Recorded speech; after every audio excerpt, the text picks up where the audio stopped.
Hello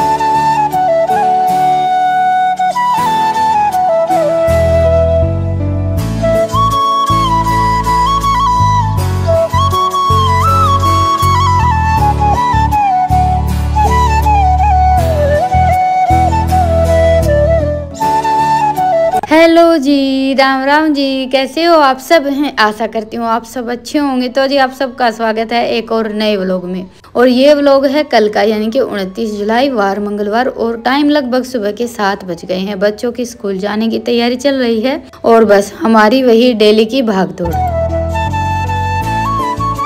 8 बजे school लगता है, जैसे 7 बजे तैयार होना शुरू करते हैं, तब कहीं जाकर 8 बजे तक इन दोनों की तैयारी हो पाती है। नहाना धोना तो वैसे हो गया है, नाश्ता भी बन गया था। और ये हमारे घर पर 2 आम के पेड़ उगे हुए थे। वैसे तो ये लगभग 12 महीने के हो गए हैं, लेकिन जैसे दीवार के साथ में थे ना, तो इतनी ज्यादा अच्छे से इनकी ग्रोथ नहीं हो रही थी। और दूसरा, जैसे इतनी ज्यादा जगह भी नहीं थी जहाँ पर हमने भोलेनाथ को रखा है ना, वहाँ पर ये 2 आम के पौधे थे। तो दोनों ही हमने आज ये यहाँ से निकाल दिए हैं।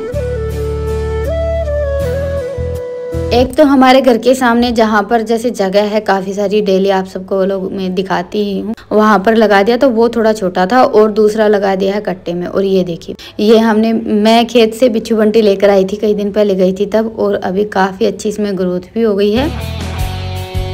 और एक छोटी सी टहनी मैंने जो घर पर बिच्छू बंटी है उसके निकाल कर लगाई थी, तो उसमें तो जैसे लगाई थी तभी फूल आने शुरू हो गई थी। इसमें 1-2 दिन में शुरू हो जाएगा। और ये सफेद सदाबहार का पौधा, ये भी हमारा काफी अच्छा लगा हुआ है, लेकिन यहाँ पर चीजें थोड़ी सी ज्यादा इकट्ठी हो गई हैं। जैसे 1-2 ये बेल उग गई थी, 2-4 तो निकाल दी थी, बाकी की यहीं पर छोड़ दी थी। 1-2 बेल छोड़ी थी हमने। यह है कि एक बेल तो जैसे दीवार के साथ में चली जाएगी, थोड़ी बहुत सब्जी हो जाएगी, बाकी की बाहर लगा दी थी। और बाहर जो लगाई थी ना, वो बेल इतने अच्छे से लगी भी नहीं। तो अभी ये जो आम का पौधा लगा है, इसमें पानी भरकर छोड़ दिया है। और इनका वही डेली की तरह जैसे अभी भैंसों को पानी वगैरह पिलाने का, नहलाने का काम चल रहा है। और मैं अपने वही गोबर बारी के, झाड़ू वगैरह के काम निपटाऊंगी। और माँ की तबीयत 2-3 दिन से ठीक नहीं है, पता नहीं क्या बात है, अचानक से पैर में दर्द हो गया है। 2-3 दिन हो गए हैं। कभी कभी होता है ना, जैसे एकदम से कोई नस उचक जाती। हमारे यहाँ तो देसी भाषा में ऐसा बोल देते कि भाई रग उचक गई। उससे क्या होता है कि अचानक से दर्द शुरू हो जाता है। 2-3 दिन के बाद फिर अपने आप ठीक भी हो जाता है। तो कुछ वैसा ही है। तो बस 2-3 दिन से तो चलना फिरना भी बड़ा मुश्किल हो रखा है। तो अभी रितिका तैयार हो गई थी, और बाल वैसे देखिए डेली स्कूल ये अपने आप ही बनाकर जाती है, क्योंकि मुझे इतने अच्छे से बाल बनाने नहीं आते हैं। तो कभी कभार ऐसा होता है कि इसको नहीं हो पाता इससे चोटी वगैरह बनाना, तो मैं इसकी चोटी बना देती हूँ। तो बस अभी इसके बाल बना दिए थे। ईशान तो तैयार हो गया था। बच्चे थोड़े से बड़े हो जाते हैं तो फिर ये है कि भाई जैसे स्कूल के लिए तैयार करना और वो सारा काम छूट जाता है। बस अभी तो ये है कि नाश्ता बना दिया, बाकी नहा धोकर अपने आप तैयार हो लेते हैं। और माँ चल पड़ी है अभी थोड़ी सी देर बाहर घूमने के लिए। बच्चे स्कूल के लिए निकल गए हैं और अभी ये खेत जाएंगे। भैंसों को नहलाकर अंदर बांध दिया था। देखिए आंगन में पानी भी बिखर गया है। पर उससे पहले जैसे अभी बच्चों को छोड़कर आए थे, तो ये हो जाता है कि चाय वगैरह पीकर फिर ये खेत के लिए जाते हैं। कभी कभार तो जैसे बच्चों के साथ निकल जाते हैं, कभी लेट हो जाता है। और देखिए घर के कामों में और खेती बाड़ी में यही चलता है कि भाई हमारे ऊपर इतना ज्यादा दबाव नहीं होता है। हम अपनी मन मर्जी के हिसाब से थोड़ा बहुत जैसे अपने काम को ऊपर नीचे कर सकते हैं। और कल हमारे यहाँ दोपहर को बारिश आई थी, एकदम से बारिश आ गई। और थोड़ी सी यहाँ पर मैंने ये लकड़ियाँ सुखाने के लिए रखी थी, थोड़ी सी ज्यादा लेकर आई थी। सोचा कि फैलाकर छोड़ देती हूँ, सूख जाएंगी। तो ये है कि भाई उठाकर रख देंगे, पर एकदम से बारिश आ गई तो लकड़ियाँ भी भीग गई। वैसे भाग दौड़ करके उठाकर तो रखी थी, पर यह है कि यहाँ पर थोड़ा बहुत ये जैसे लकड़ी वगैरह सब फैली हुई थी। तो सुबह उठते ही सबसे पहले तो मैंने यहाँ से साफ सफाई ही की है। कल तो थोड़ा सा जैसे गीला गीला सा मौसम हो रखा था, और आरा लगाकर चाट रख दी है बनने के लिए। और ये जो थोड़ी बहुत लकड़ी वगैरह निकली थी वो तो सारी की सारी डाल देंगे आरे में। पन्नी वगैरह भी सब मैं जैसे चूल्हे में या आरे में डाल देती हूँ। कभी भी हम जो खाद जैसे कुरड़ी इकट्ठा करते हैं ना, उसमें नहीं डालते हैं। क्या होता है कि जैसे खाद जो रहती है गोबर की, हम कुरड़ी इकट्ठा करते हैं, उसको हमें खेत में डालना रहता है। फिर पन्नी वगैरह वो पूरे खेत में फैल जाती है। तो हमारे घर में हमेशा से यही है कि हम बस जो कूड़ा करकट गोबर वगैरह होता है वही डालते हैं, बाकी पन्नी वगैरह मैं साथ के साथ जला देती हूँ। तो जी देखिए, सुबह सुबह तो सबके घरों में वही भागम भाग। हम हाउसवाइफ का तो यही है कि भाई सुबह उठते ही जल्दी जल्दी अपने काम निपटाने में लग जाओ। तो बाहर के काम मेरे सारे निपट गए थे, जैसे कि गोबर बारी का, चूल्हे की लिपाई पुताई करना, खाना बनाना हो या ना बनाना हो। अभी बारिश का मौसम चल रहा है ना, तो चूल्हा बड़ी जल्दी ऐसा हो जाता है कि जैसे मिट्टी हट गई है। तो डेली मैं लिपाई पुताई करके छोड़ देती हूँ। अच्छा भी लगता है। जैसे चूल्हे की लिपाई पुताई नहीं करते हैं तो देखने में चूल्हा अच्छा नहीं लगता है, और साफ सुथरा चूल्हा देखकर मन खुश हो जाता है। मेरा तो हमेशा से यही रहता है कि भाई चूल्हा बिल्कुल साफ सुथरा होना चाहिए। और देखिए, वो कहते हैं ना कि हमारा किचन जितना साफ होगा उतना ही हमारा मन खुश रहेगा। तो वहाँ से आते ही फिर मैं लग गई हूँ अंदर की साफ सफाई में। बस थोड़ा बहुत सामान इधर उधर किया है, गैस को साफ किया है, और वही अपने डेली के काम। लेकिन इतनी देर में इनकी फरमाइश आ गई चाय बनाने की। तो बस अभी मैं बनाऊंगी 3 कप चाय। इन दिनों में जैसे अदरक तो चलती नहीं है, हाँ 1 इलायची डाल लेते हैं। मुझे तो बहुत ज़्यादा पसंद है ये जो इलायची वाली चाय है। इनको थोड़ी सी कम पसंद आती है, ये ज़्यादातर अदरक वाली चाय पसंद करते हैं। लेकिन गर्मियों के मौसम में अदरक तो हमारे घर में आती ही नहीं है। ज़्यादातर गर्मी तो ये रहता है कि भाई इलायची की चाय ही चलती है। तो चाय हमारी तैयार हो गई है, एकदम कड़क सी चाय बनाई है मैंने। क्या होता है कि हमारी पसंद की चाय मिल जाती है तो थकान दूर हो जाती है। चाय पीते ही ऐसा लगता है चलो अभी जल्दी जल्दी काम निपटा लेते हैं। और सुबह सुबह देखिए, नाश्ता वगैरह तो हम करते नहीं हैं। हाँ बस ये है कि जैसे 1-2 बार चाय हो जाती है और उसी से हमारी एनर्जी फुल हो जाती है। मेरे हिसाब से लगभग गांव में तो सबका जैसे यही रूटीन रहता है मॉर्निंग का, कि सुबह उठे पानी पिया। वैसे तो आजकल लगभग सभी की यही रूटीन हो गई है, लेकिन मैं आप सबको बता रही हूँ, सुबह उठकर 1 गिलास पानी पीते हैं। गर्मियों में ठंडा ले लेते हैं, जैसे सर्दियों में हल्का सा गर्म लेते। उसके बाद फिर अपने 2-4 काम निपटाते हैं। दूध निकलने के बाद फिर 2 बार चाय बनती है, थोड़ा थोड़ा गैप देने के बाद, और फिर खाना। तो डेली की यही रूटीन रहती है। वैसे तो ऐसा बोलते हैं कि भाई थोड़ा बहुत नाश्ता वगैरह करना चाहिए, पर वो कहते हैं ना कि जैसे ही हमें आदत हो जाती है ना, फिर हम उसी ढाल में ढलते चले जाते हैं। और गांव में लगभग सभी औरतों का यही रहता है, क्योंकि डेली तो कुछ ऐसा तो बनता नहीं है। वही पराठे वगैरह सब बनते हैं, और एक उम्र के बाद पराठे वगैरह सब अच्छे नहीं लगते हैं, और चाय के साथ तो बिल्कुल भी नहीं। दही लस्सी के साथ फिर भी थोड़ा बहुत कभी कभार ले लेते हैं। तो बस आज मैंने बेड की चादर वगैरह बदली थी, वो सारा काम निपटाने के बाद फिर नहाना धोना किया है।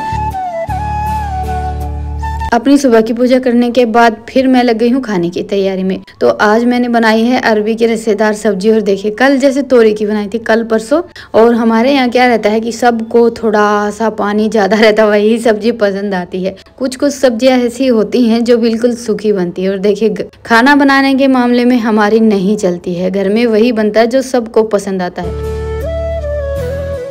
वो चाहे सही हो या गलत हो, क्योंकि खाने के मामले में सबसे बड़ी बात रहती है सबकी पसंद की। तो जी सब्जी हमारी बनकर तैयार हो गई है। आज वैसे देखिए पानी थोड़ा सा कम रह गया है, थोड़ी सी सूखी सूखी ही सब्जी बनी है, और 1 सीटी मैंने एक्स्ट्रा लगवा दी ताकि अरबी अच्छे से पक जाए।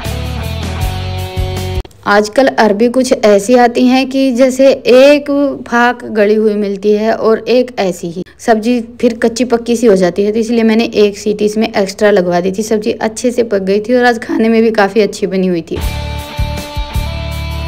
और कल मैंने बनाया था घेवर, तो उसके लिए मुझे अभी रबड़ी बनानी है। क्यों बनाया था? क्योंकि कुछ दिन पहले तो मैंने बनाया ही था, पर वो जैसे संडे को बनाया था और सोमवार को था बच्चों का व्रत, तो बच्चे नहीं खा।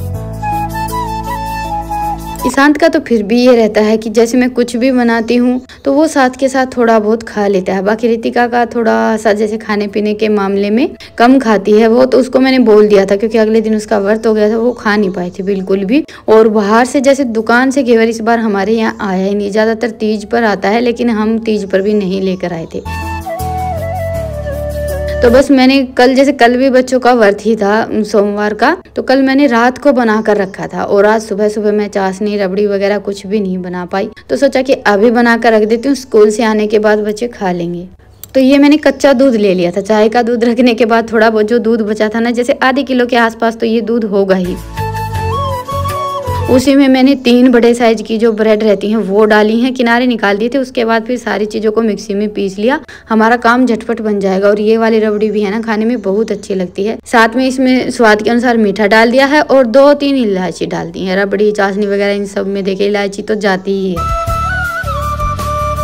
और एक तरफ रख लिया है तवा गरम होने के लिए, साथ के साथ हमारी रोटियां भी बनती रहेंगी। और गैस को मैंने थोड़ा सा धीमा ही रखा था, धीमी धीमी आंच पर ये रबड़ी बनाकर तैयार की थी। तो जी रबड़ी हमारी लगभग बनकर तैयार हो गई है, दोनों काम साथ के साथ हो गए थे। तो इसमें मैंने 1-2 चुटकी हल्दी डाल दी थी, रंग बड़ा अच्छा आता है। और देखिए जैसे हम रबड़ी वगैरह कुछ भी ऐसा बनाते हैं ना, तो हल्दी से स्वाद में कुछ भी फर्क नहीं पड़ता है, बस ये है कि देखने में अच्छी लगती, कलर बड़ा प्यारा आता है। वैसे थोड़ा सा फीका फीका सा रंग रहता है ना, तो इतना ज्यादा सफेद और ना कुछ रबड़ी जैसा। और थोड़ी सी हल्दी डाल लेते हैं तो बहुत ज्यादा अच्छी लगती है देखने में भी, क्योंकि जैसे हम इसमें ब्रेड और चीनी वगैरह डालते हैं तो इसका रंग थोड़ा सा डार्क हो जाता है। तो जी बस अभी हमारी रबड़ी तो बनकर तैयार हो गई है, और अभी आप सबको पास से दिखाऊंगी, एकदम स्मूथ बनी है, देखकर पता भी नहीं चलेगा कि ये हमने ब्रेड से बनाई है। और देखिए जैसे ज़्यादा दूध तो घर पर होता भी नहीं है, कभी कभार ऐसा होता है कि भाई बच्चों का भी मन रहता है और इतना ज़्यादा हमारे पास सामान भी नहीं रहता है, तो हम ऐसे करके बना सकते हैं। तो जी रबड़ी हमारी बनकर तैयार हो गई है। इधर मैंने रोटियां भी बना ली है। तो बस घर पर तो मैं और माँ हम दोनों ही हैं, तो सबसे पहले तो माँ के लिए ही थाली लगा देती हूँ। और ये सारा काम करते करते मुझे 10-11 तो बज ही जाते। 11 बजे तो वैसे हमारा सुबह का खाने का डेली का टाइम होता ही है। और माँ का तो ये रहता है कि भाई सुबह नहाना धोना किया, और उसके बाद फिर जब तक खाना बनकर तैयार होता है ना, एक नींद हो जाती है। सुबह जैसे भोलेनाथ पर जल चढ़ा दिया, नहा धोकर उसके बाद फिर थोड़ी सी देर तो माँ का घूमना फिरना रहता है, चाहे नहाने से पहले हो या फिर बाद में, एक बार तो बाहर का चक्कर लगाना, और उसके बाद फिर सो जाती है। और मैं खाना खाने के टाइम पर ही जैसे जगाती हूँ। तो बस अभी मैंने माँ को उठा दिया था, उसके बाद फिर जैसे थाली लगा दी है, सब्जी रोटी और लस्सी में थोड़ा सा जीरा और नमक डाल लेते, हो गया सादा सिंपल सा ब्रेकफास्ट तैयार। और बस उसके बाद फिर मैंने बाकी की रोटियां बनाई, खाना वाना खाया, और फिर ये आ गए थे, इनके लिए थाली लगाई, इन्होंने खाना खाया। ऐसे करते करते मुझे 1 बज गया था, और अभी मैं बैठ गई अपना फ़ोन लेकर वीडियो पर आवाज़ रिकॉर्ड करने में। और आजकल नेट की प्रॉब्लम रहती है, तो इसी वजह से वो लोग बहुत ज़्यादा लेट जा पाते हैं आप सब तक।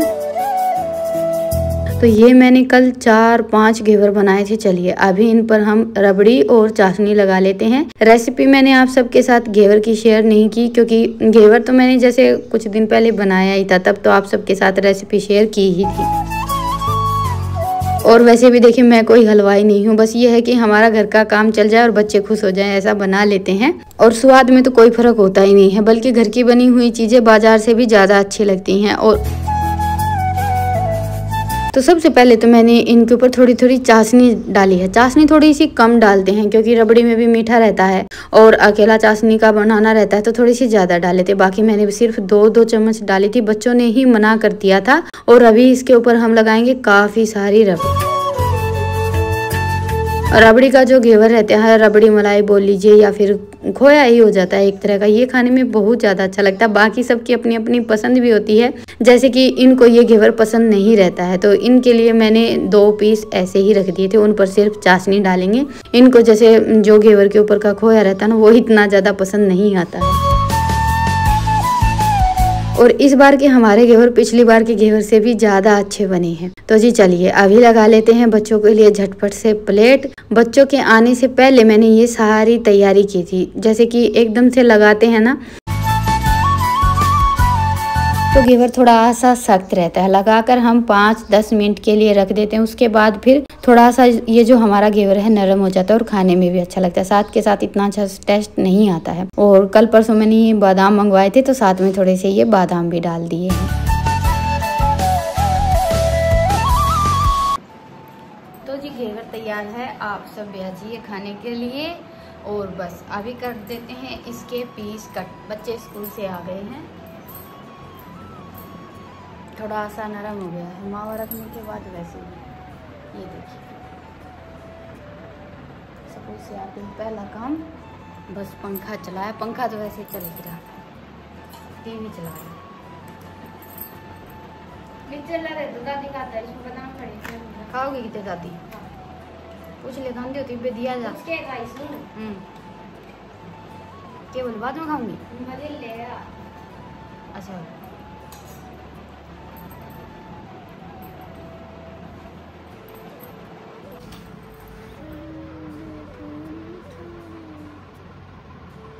इन्हें दे दिया होगा।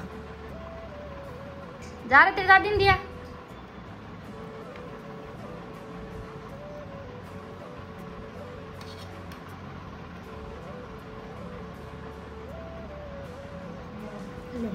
नहीं खाओगे दादी ले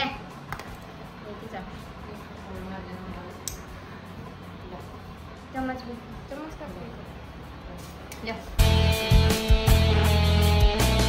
और मैंने जो तीज पर मठरी बनाई थी, मीठी सुहाड़ी बोल लीजिए, उस वीडियो पर किसी का कमेंट आया था कि आपने जो वीडियो में दिखाई है और जो बाद में दिखाई हैं वो अलग अलग हैं। देखिए वैसे तो मैंने वीडियो में बड़े अच्छे से दिखाया है, लेकिन फिर भी हो सकता है उनको ऐसा लगा हो कि भाई मैंने हलवाई से मंगवाई हैं या बाहर से मंगवाई हैं, तो शायद उन्होंने वीडियो ध्यान से नहीं देखी है और इसीलिए मैंने लास्ट में ये क्लिप लगा दी है कि घेवर हमने घर पर ही बनाया था, बाजार से नहीं मंगवाया है।